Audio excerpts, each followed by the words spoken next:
Happy Monday, everybody, and welcome to this edition of the Racing Insiders podcast. I am Kate Dillon from Crate Insider, and like every Monday, I'm here with my co-host, Steve Hendren from Hendren Racing Engines. So, happy Monday, Steve. Happy Monday. It's been a Monday. Yeah, has it? Yeah, tell me about your Monday. I just woke up not feeling too good today, so it was one of those days. One of those days. Yeah. I don't know whether it's seasonal allergies or what, but it was a weird day. Mm-hmm. Yeah. I've just been fighting with software all day. Mm-hmm. That's an unwinnable war right there. Software or software companies? Software companies. Yeah. Between internet and QuickBooks and Google.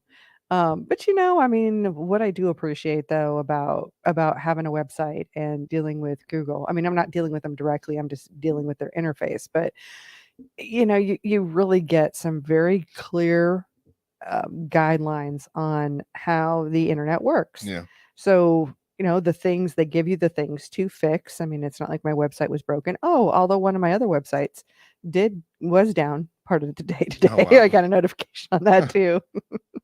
Yay. What about, didn't you launch your new website? Did, absolutely. We sure did. And I am excited about the new features. I really am. Yeah. And we really haven't, put it out there. Hey, tell us what you think about the new website. I guess we probably could, but it'll go out in the email tomorrow. Email goes out on Tuesday. So for anybody who listens later, we go live on Facebook and YouTube on Monday nights at 7 p.m. Eastern. And then the follow-up email goes out on Tuesdays, where we usually have some kind of a feature and also, like a link to the podcast. But if you want to get deals, really where we offer any kind of deals or specials, it goes out to our email. That's where we promote them. Yeah, you were doing like free shipping last week or something, weren't you? Yeah, I think so. Yeah. I think we've been switching stuff up. In 9 years, I have not been very promotional very much. It's like maybe the first 4th of July weekend, and I was like, oh my God, everybody forgot about us. In October, I'm like, oh my God, nobody likes me anymore. So I might I've done a couple of promotions either 4th of July week or maybe in December or something, but now we're trying to be, a little more, I never wanted to be gimmicky. Yeah. So that's what happened. I see Scott's here. He says, hi, SNK from California. I saw an interesting YouTube video last night. So there's this lake. There was this lake in Southern California in the San Joaquin Valley. And in 100 years ago or something, this cotton farmer guy that bought up all this land and the lake, and then he drained said lake and redirected all the water. Mm-hmm. Well, apparently that company still owns most of that land, but with all this flooding, it's still a low-lying area. It's a lake again. Who knows how long it'll last, but very interesting. The environmental consequences from draining that lake on purpose has caused desertification of that entire area. It was on its way. So it's an interesting conundrum. And now apparently that there's all these fights about the water, and some of them are a little bit subtle. So for instance, the towns would put up levies, or this is current day. Right. This is what I saw in this video. So, hey, it's one source. It's one source, but apparently then this was making the railroad tracks flood. So the railroads were like, oh, hell no. And they cut down those dams and put up those levees or those blockades, whatever was directing the water to the railroad tracks, and have armed guards to direct the water back to the town. Oh, wow. So it'd be interesting. It would definitely be interesting to see what's going on there. All righty. So we got a couple questions here or comments here. Chuck is here. He says, just dropping by to say, have a big drink for me. It's been a Monday. Let's go, Brandon. There you go. Exactly. Yeah, let's go, Brandon. And speaking of drinking, all right, what do you got in that Racing Insiders podcast mug there? I've got Heineken's. Heineken's. I am drinking lemonade. No vodka, just Crystal Light. Not drinking Bud Light. hell no. Hell no. And and I just want to say we actually had a call from one of our podcast listeners this week. And I talked to him, and Alan, he has been, like, I think he said he's 68 years old. He's been drinking Budweiser his entire life, and he not anymore. And he wanted to let me know, I mean, how much he supports the effort. And Cool. and I just want to say, really truly a thank you from the bottom of my heart of I'm not I'm not an ultra conservative. I'm not at all. But what's going on right now you're is usually left to center on most things. I am. Yeah, I'm on the right economically, and I'm center left socially. Yeah. So, but yeah, I don't like what's going on with how these companies are basically erasing women. That's I mean, that's the easiest way to say it without getting kicked off of YouTube. Yeah. Let's see here. And Darren says, remind me what Wix filter number to use on a 602. That would be the 51061R is our typical one. Now, if you are like sometimes with the Crate Sportsman, they need a short style filter, and that would be the 51069R would be that one. Yep. Mark's got a great comment. He says, wait, armed guards? I thought guns were evil. Yeah. Depends on who they're in the hands of, apparently. Yeah. It's actually surprising. I mean, you've got like California and all this water stuff going on. And, one thing I've certainly heard before is that really the next wars, clearly, I mean, right now it's not that, but like the wars of the future will be over water. And it's just interesting. Yeah. But I'm surprised Hollywood hasn't come out with more movies around to that. The wars of the future will probably be over lithium batteries.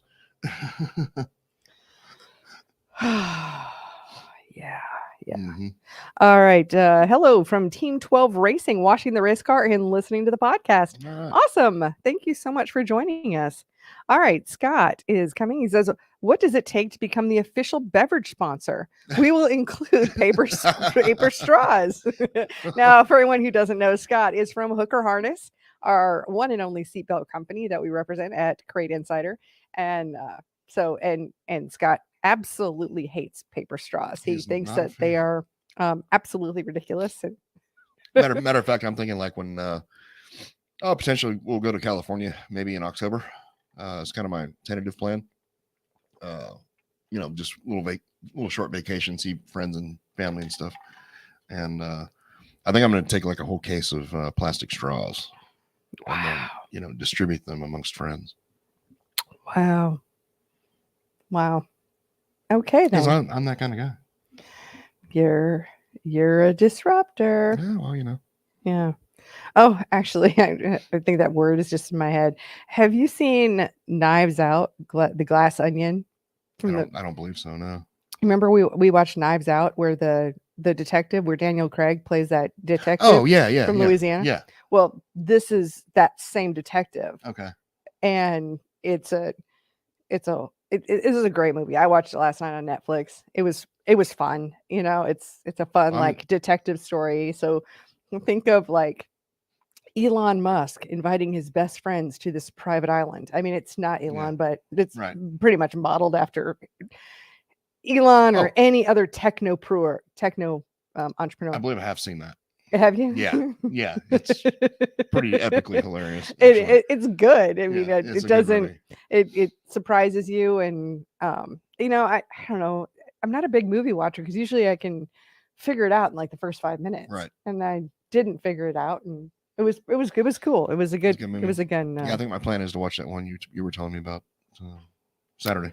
Oh, I haven't seen it yet, but Uhtred. No. Which well, one? No, I haven't. I'm going to watch that too, but. Yeah, like the Last Death Frontier, with Death of Seven Kings or Frontier? something. Yeah, something like that. But it was Uhtred, son of Uhtred, Uhtred of Edinburgh. Uhtred, but that other one I was telling you about. I'm trying to remember which. Yeah. Oh, Uncharted. Yeah. I enjoyed that. That's kind of my plan. I was watching that watch that over the weekend. I don't usually watch a lot of movies, but I was doing some sewing and had some movies on. Watch the series. There you go. There you go. Binge watch. All right. Nobody wants to hear about that. No, We're talking about no. race car Yeah, things. yeah, it's race car things. All right. Matt says, what is the optimal oil pressure on a 602? He's got 10W30 oil. Generally on 602s, they actually run a higher oil pressure than what 604s do. I think they're, cold start, probably 55, 60 pounds. Running, I don't know, probably around 50 or so. Cool. With hot oil, but yeah. And I've got a couple of questions that came in on email that I thought I'd throw out here. Mm-hmm. This one's from Ed, and he says, question for the podcast. We are running a Northeast Dirt 602, 6,200 RPM rev limit, Baya headers with merge collectors, reversion mufflers, and 3-inch tailpipes. Is there any advantage going to 4-inch tailpipes? I wouldn't think so, no. Just depending on how long they got to be. Tailpipes after the muffler and after everything you're describing there, sounds...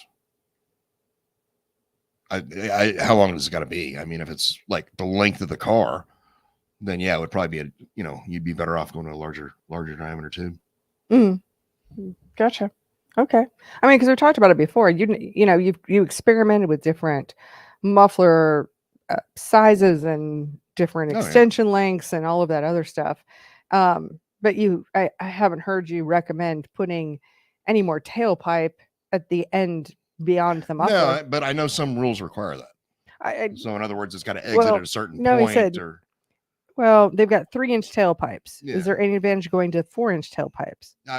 Again, it depends on the length of what you're having to run.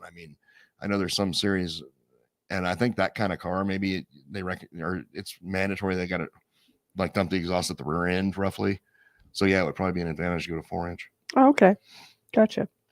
I got another one here too.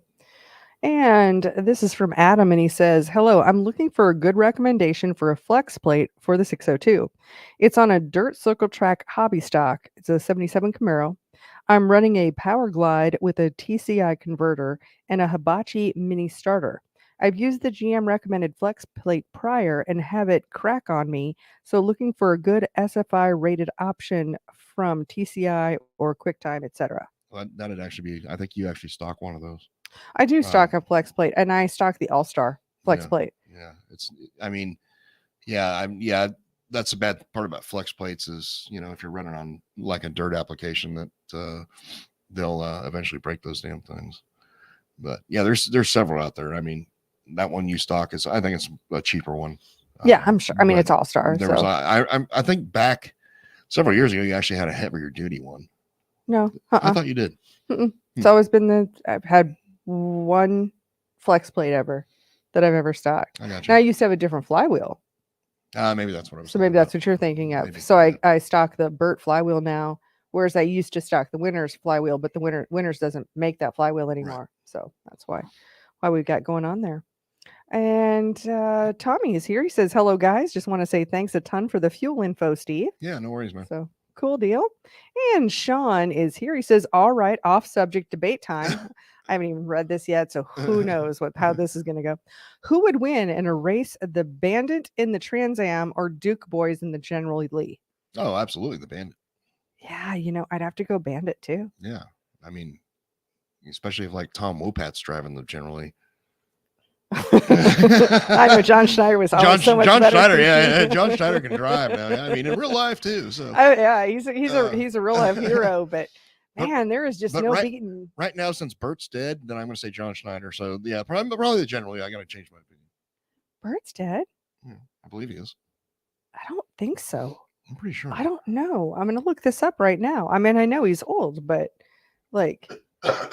yeah, that would make me super sad. Yeah. I liked Burt Reynolds. I grew up. Oh yeah. Yeah. He died September 6th, 2018. Yep, exactly. Wow, missed that. Horrible. Yeah.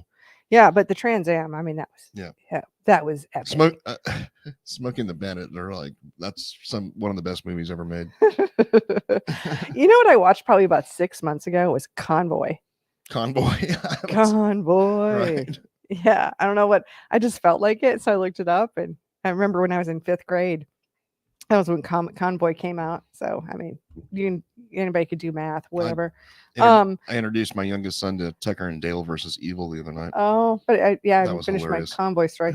When I was in 5th grade, me and my girlfriends, we were all going to become truck drivers. When we grow up. I got cat ass in my face. Pippi wants to be a star. Oh, and for anybody who's just listening, my cat has decided to jump up onto the podcast table and be a part of the show. Yeah, that's always fun. He stuck his ass right in my face. Mm-hmm. Yeah, well, of course. Which he's probably about to do again. All right. Another question. Corky says, what does it mean when driver says his tires sealed up? Oh, this is a good question. Yeah. So essentially, if the tires got heat in it, from racing, obviously, and then you end up with like a long caution, you don't keep the tires warmed up enough, then essentially they could seal up. So in other words, you start losing traction, because what happens is the stuff inside the tire, so the chemicals inside the tire, natural chemicals inside the tire, they can no longer exit the pores of the tire. So once that happens, tire sealed up, and basically you got no traction. Yeah. Mm-hmm. So. Yeah. And if you don't have more surface area, once you lose that surface area, and it just becomes, that's what you're trying to do, is get as much grip. That's why you're going to see guys, moving the car around a ton under caution, especially on a track where you're building a lot of tire temperature. You'll see guys still, or not a lot, but a certain amount of tire temperature. You're going to see guys moving the car around a bunch, trying to get those rear tires spun up, like in the dust, on whatever dusty part of the track they can get. Mm-hmm. Polar opposite to that, you're running a day show somewhere and you're trying to find somewhere to cool them down. So yeah, there you go. All right. And Alan's here. He says, hey guys, Steve, I changed my oil in my 602. It's a Schafer's 1540. Had 3 races on the old oil and all winter storage. My concerns are the oil was brown and not what I remember from the past oil changes. Just wondering what you think. I mean, brown oil can come from, fuel contamination. So just sitting there over the winter? Yeah, I mean, it can be fuel contamination. It can be anything like that. Generally, brown oil is going to be, a certain amount of fuel in the oil. I mean, but you should be able to smell it if there's enough in there to turn it brown. Unless it was brown to start with. I'm not familiar with what the 1540 is from Schafer's, if it's brown or green or what color. I know. I don't usually open these up, and if they do get accidentally opened up, they're just a mess, and they don't really have color. So I'll have to. Yeah. I don't know. Might have to pull open a quart of each one, and might have to do a little experiment about what colors these are. At least it wasn't black. That's always a good sign. Yeah, there we go. Black oil bad. All right. And Darren's here. He says, I got a 3 nights, also 602, and running the Daytona 1540, and the oil pressure went down to 20 pounds after our race. Mm-hmm. Picks back up to 60 pounds when RPMs are up. Mm-hmm. Is that normal or not? Yeah, that would be normal, because usually, like, after the race, when you're like shutting the car down and then you're like, turning the wrong direction, getting off the racetrack, because there's these are left turn pans, it'll actually draw the oil away from the pickup tube, and you can, experience like, a low oil pressure for situation for, just a second or two. Mm. If it's longer than that and it's going back up, I wouldn't be concerned about it. Good deal. And Corky says, thank you. And Stuart's here, our friend from down under. He says, g'day guys. Yep. Sitting on a digger down under, wishing I was smashing some beer with you guys. Steve, have you done any testing with Lucas Full Synthetic on your dyno? I did years ago. The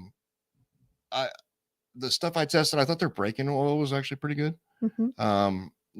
Now we weren't, again, any name brand oil, I believe is going to protect your engine just fine. I have not, when we were testing oil, we were testing for power. So what would make the most power? And that was not in the top 5. Mm-hmm. Well, and specifically for a crate engine is always what we right. That's what I'm doing. Yeah. I mean, there's plenty of people running the shit. So, I mean, yeah. Well, and huge kudos to all of the sponsorship that Lucas offers to make racing available, in this country, right. My goodness, Lucas, like MAF TV and Lucas Oil Stadium Exactly. and Lucas. I mean, just I know Lucas Oil Stadium is not racing, but it's all Yeah. kind of connected. So I mean, huge yeah, support. specifically for what we do with the crate engine stuff, it was not a power producing oil per se. As far as protection, I think it works just fine. Again, their break-in oil was perfectly fine. Cool. And Darren says, cool, thanks. And Shane is here. He says, for a long race, say 50 plus laps, should you run an oil cooler on a 602? No, no, I don't believe so. Reason being is most of the oils that we're running today will protect that engine just fine, up, with a high oil temperature, above 300 degrees, let's say, because that's usually where these damn things run. But I find more advantage to having not having the loss of pressure that you're going to experience when oil pressure that you're going to experience by running lines to a cooler and then having to run everything around with just a damn, stock oil pump. So no, I mean, nothing that we run, none of my kids' stuff. I just don't recommend coolers anymore. We don't even run them on the 525s anymore either. Oh, really? No. Interesting. That's really interesting. And I see Shane's watching us from YouTube. And just a little shout out there. If you get a chance, go over to our YouTube channel, to the Crate Insider YouTube channel, and become a subscriber. I really appreciate that. Yep. I'm going for the YouTube. I really want the play button. We're like 3/10 of the way there. Got about almost 3,000 subscribers. You need 10,000. So, yeah, if you want to spread the word and no, but it helps us, with our audience and reaching people that really can be helped by this information. You can also do like half the assholes on YouTube and just buy your bots. Yeah.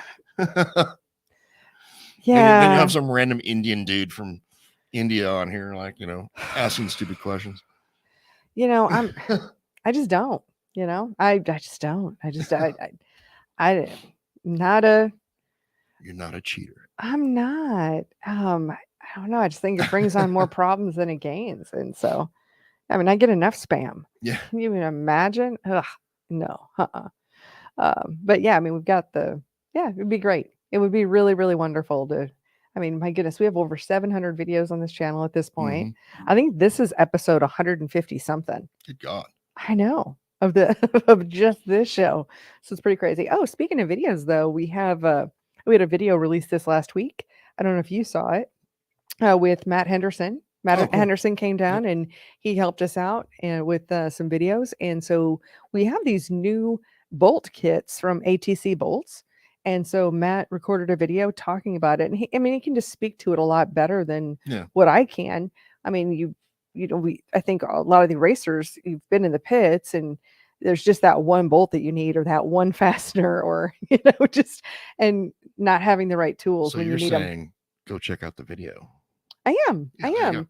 Yeah. Check out the video, and it's a new product from ATC Bolts. Love Steve Brendel down there, and does a great job. It's just really innovative with putting these kits together.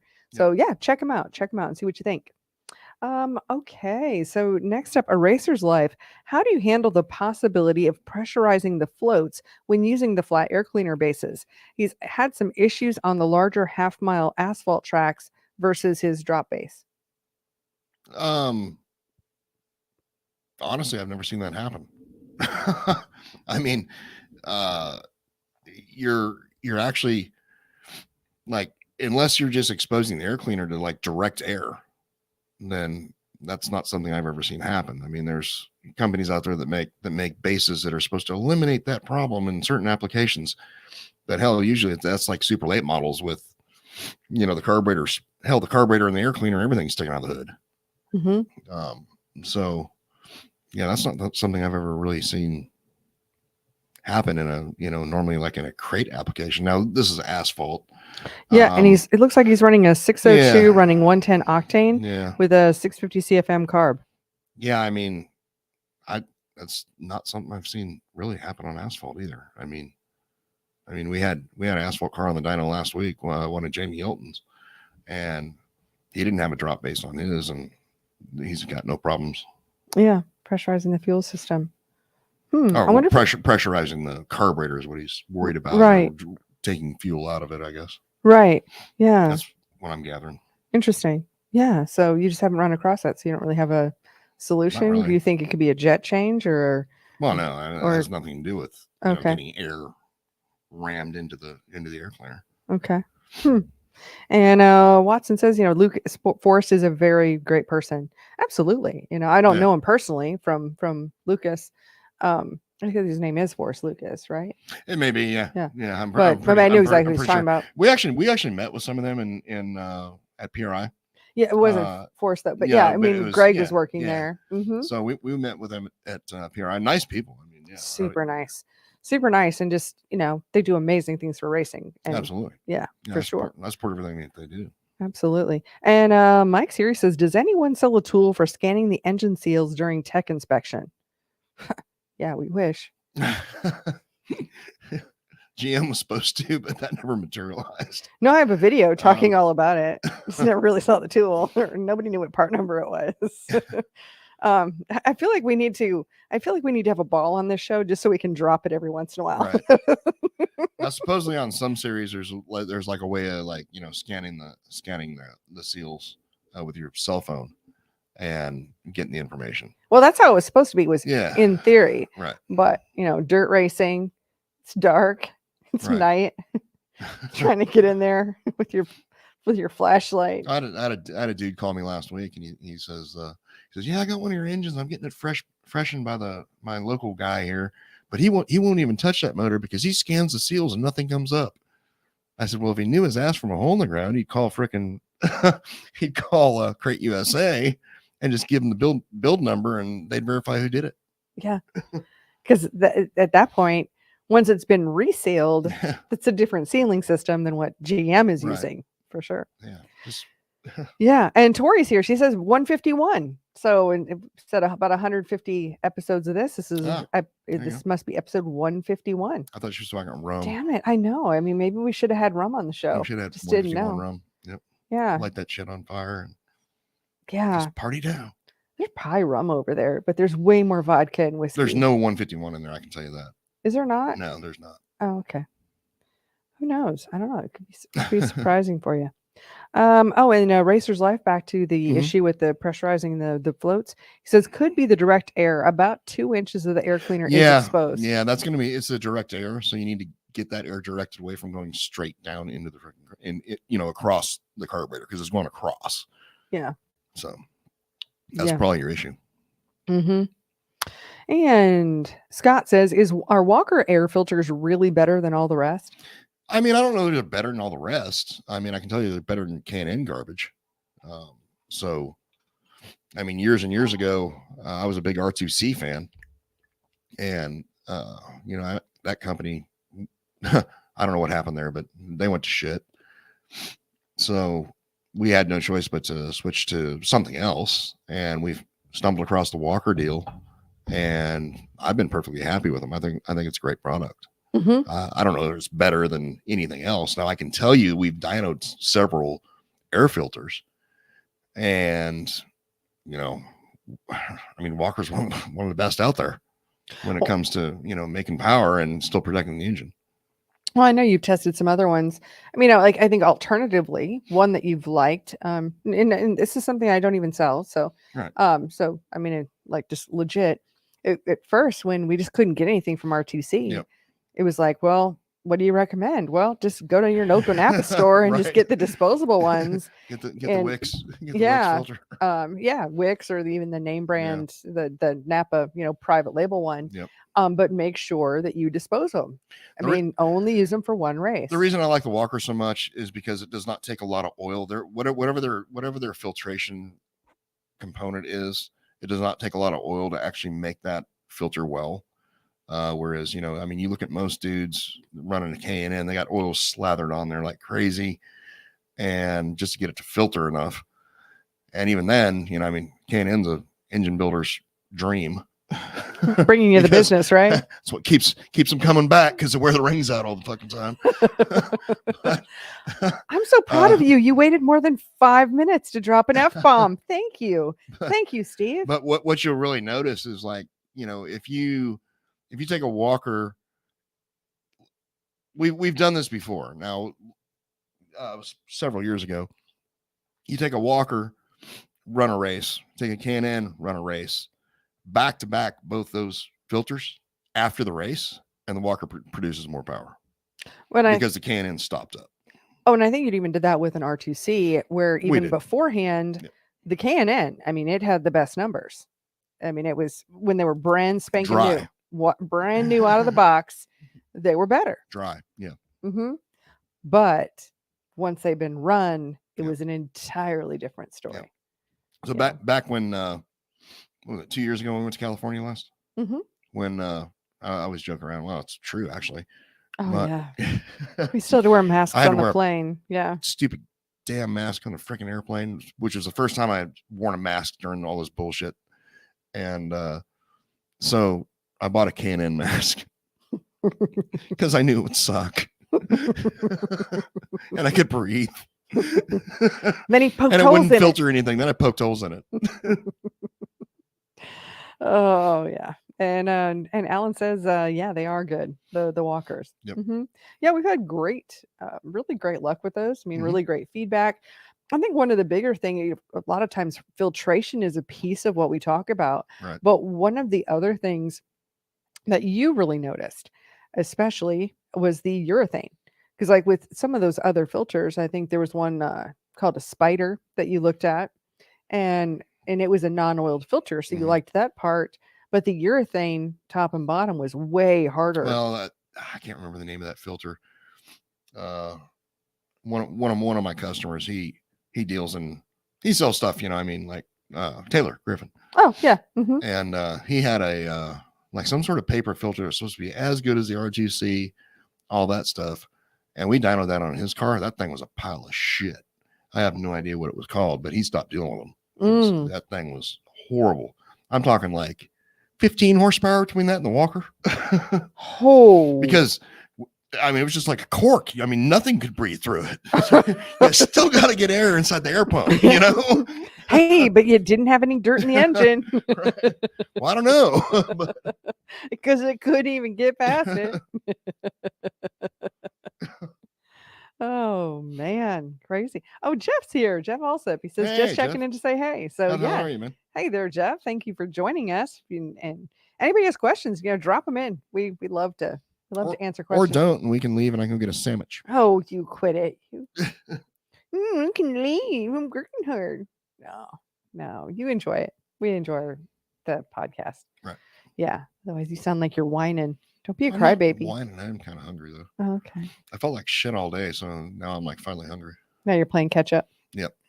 Yeah. I might make a sandwich. I'm not sure if I'm gonna have a sandwich or a salad, but I have things here for both. You want to go sing karaoke? Nope. You're not singing tonight. Karaoke? All right. Not tonight. I'm super exhausted. I stayed up too late. There you. I did not. Well, I did kind of. Me and my buddy, we had movie night last night, and then me and my buddy Darlin, we sat on the back porch, I think, till like 1 o'clock, just shoot the shit. Yeah, I need a solid 6 hours of sleep a night. So I really know. I actually know what time I'm going to wake up in the morning based on when I go to bed, and I stayed up too late. My phone. So I'll try to go to bed at a reasonable time tonight. And Dave Hammond is here. He says Hammond Motorsports. Hello from Iowa. And yes, the snow sucks. Is it snowing there? What? This is what happens. Okay, I'm not really on Facebook. I did actually go on Facebook. I posted something in like a private group last week, which is amazing because I haven't been on Facebook in like, I don't know, months and months. But I did not know it was snowing there. That's freaking stupid. Yeah. Oh, Mark says, I bet Kate makes a mean sandwich. I do. In fact, with my freshly baked bread from yesterday, I made homemade bread yesterday. Yeah. Yeah. I made a homemade bread yesterday, and then so got some deli meat and some deli ham and some provolone. Yeah, I'm a fan. Yeah. So Dave Zeri says was 80 on Friday, and then it snowed yesterday. Oh God. Okay. I usually try not to swear on the show, but I'm going to say that is a whole lot of fuck that. Right, exactly. Whole lot of hell no right there. Chalk that up. Kate said fuck. No. Yeah, it wouldn't be the first time. Usually it's like, for fuck's sake. You know, Right. it's several times a day usually on that one. But yeah, I mean, we've had some crazy weather, but that's next level, and I'm okay with where Oh, yeah. we're at. Because we went from like 38 to 78 last week in one day. Yeah, exactly. Yeah, it's crazy. Stupid. Yeah, I just dress in layers. Yeah. And Mark says yum on my sandwich, and Dave says yes it is. Maybe I should move back. Yeah. Yeah, get your ass back here. Yeah. Please. Absolutely. Yeah. We find a place, like we could be next door neighbors. Yeah. We could, find a place next door to each other. We could work together, shoot some videos. And yeah, it'd be fun. It'd be great. And Stuart's got a question. He says, "Do you know if any of your top 5 oils distribute to Oz?" So if I go through those, Daytona 1, that they wouldn't be international. I don't know about KLOTZ. Do you think KLOTZ might have some over? They might. They might, because they're a little more international, Yeah. and especially with the new ownership Right. that came in. Yeah, they might. Yeah. Because they're a little more involved in power sports rather than racing. Schafer's, I'm sure is. I'm not sure. I'm not sure. That's a damn good question, dude. It really is. Yeah, I don't know. Yeah, I don't know. Yeah, it's a really good question. And then so those would be the top 3 manufacturers. I also have some Z-Max. Yeah, so the Z-Max stuff was pretty good. Yeah, so I've got some. Still have some Z-Max like break-in oil. So I've got some of that. We just don't have as much data on that as we do with the other stuff. Right. Yeah. Just because most of the oil testing we did was, gosh, it's been a few years now. So 9. No, it hasn't been 9 years. 2014. I mean, we continue oil testing, but of course, like the original, the really big the test. original big test. Yeah, where it was like, was it 1 day or was it 2 days? Because it was 3 days worth of testing. 3 days. Okay, it was a whole lot. It was brand new, like one of our. Actually, the first article that went up on the website. Yeah. Yeah. Oh, yeah. You haven't seen the new website. You haven't looked at it at all, have you? That was the one. That was the oil test, right? This fucking AMSOIL dude. I know where you're going. I was thinking the exact same story. Okay, you got to tell it. So this AMSOIL dude, AMSOIL rep, he's like, all his oil is going to be the best. So all right. So our comparison was 1030 Mobile 1. That was the baseline. That was our baseline. 1030 Mobile 1 was the baseline. Right. So we throw this AMSOIL shit in there, and it sucks ass. So we threw like another kind of AMSOIL in there. It sucks ass too. Well, every time I drained the oil, I had to give the dude his oil back. Yeah. I mean, the guy literally wanted his oil back. He really did. I watched as they like filtered it through a funnel. Yeah, because the way you did the oil testing was was it the dump and run or run and dump or how you want to describe the process? Doing it on the chassis dyno, so it was like run and dump basically is what it was. Yeah. I mean, obviously we're doing it at the most scientific level we can at the time and making sure the oil temperature is the same and the water temperature is the same every single time you're actually doing the test. Yeah, because your only goal for any of this was not a paid test. The only goal for this was to truly find out the best oil that you could find. I contacted oil manufacturers and said, hey, if you want your shit tested, send it, send it to me. Mm-hmm. Yep. But no, I had to give him his oil back. Yeah, it was weird. I mean, it really would have gone in the garbage, but I guess he was going to run in his pickup truck. I have no idea. Or I think it was a lawnmower. Yeah, maybe. I have no idea. I don't know, but it was stupid. It was weird. It was definitely weird. I mean, sure. I mean, the oil had only been run for like 20 minutes. Right. So, it's perfectly good, but there was like there's being conservative and then there's just being like straight up cheap. Yeah. And it just felt a little. Well, that's an AMSOIL dealer for you. I mean, I don't want to disparage anybody at all. Yeah. So we don't know, but those would be our top. We don't know if any of those distribute to Australia. Yeah, I'm not sure. Yeah, it's a really good question, though. And Alan says, I would like to make a small order. Last week we had poor connections. Can I call tomorrow? Absolutely. Yeah. Yeah, I'm hoping that. So our phone system at the store, it you can't even get like a regular landline anymore. It's prohibitively expensive. So it's all like voice over IP.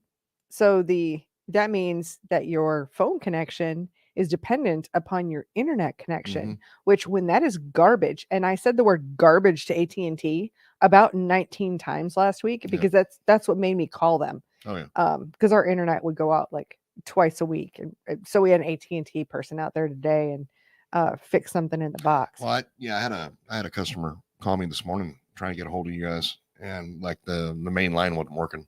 No, it wasn't because we had no. They were resetting everything. Yeah. For sure. So yeah. Yes, we do what we can.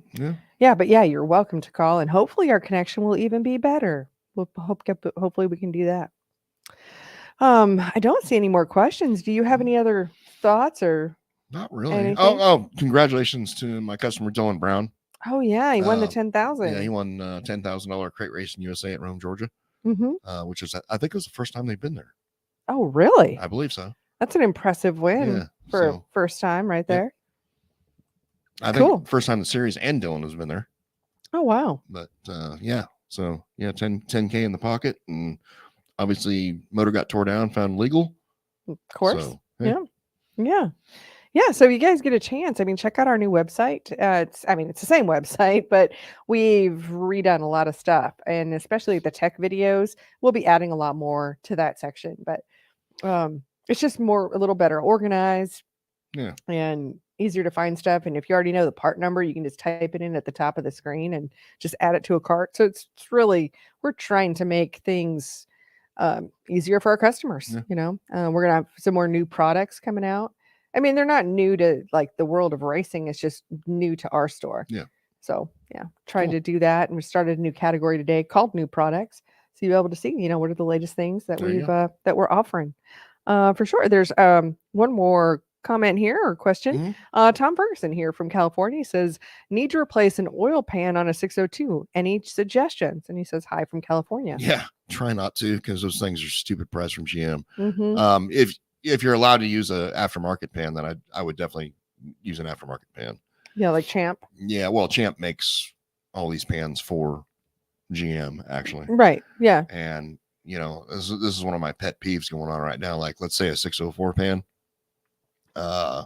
Year and a half ago, my cost on a 604 pan was like maybe $400.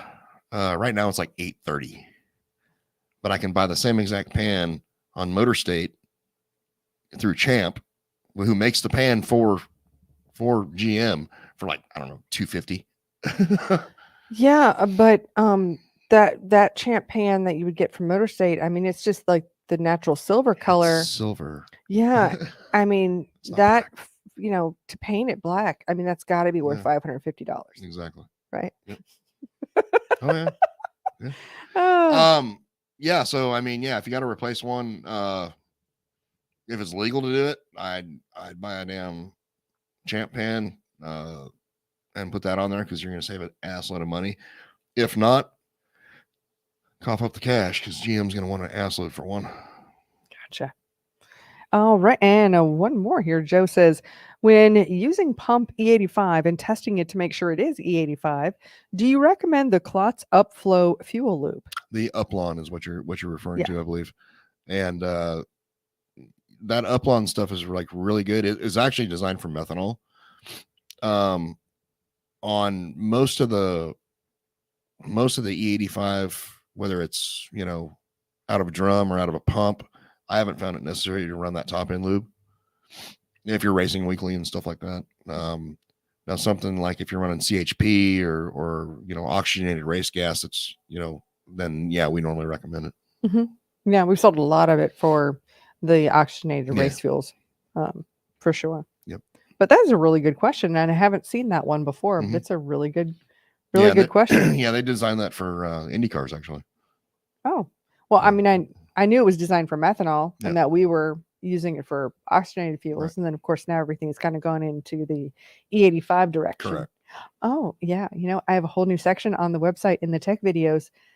There's a whole category called All About Fuel. Oh, nice. So there's a lot that we talk about with E85, and so that's cool. Yeah, because it's been been a really hot topic on this show. Oh yeah. Lots of episodes in the last 150 episodes Right. have been all about fuel. So yeah.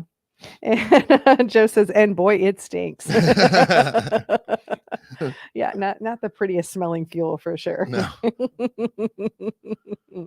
All righty. Any final words, Steve? Should I wrap this up? Yeah, I'm good. All righty. Well, I want to thank you all for being here. Thank you so much for being part of the show. Hit the like or the subscribe wherever you're watching or listening from. And we certainly appreciate you being here. In the meantime, hey, good luck this weekend for anyone who's racing, and we'll look forward to seeing you next week. See ya.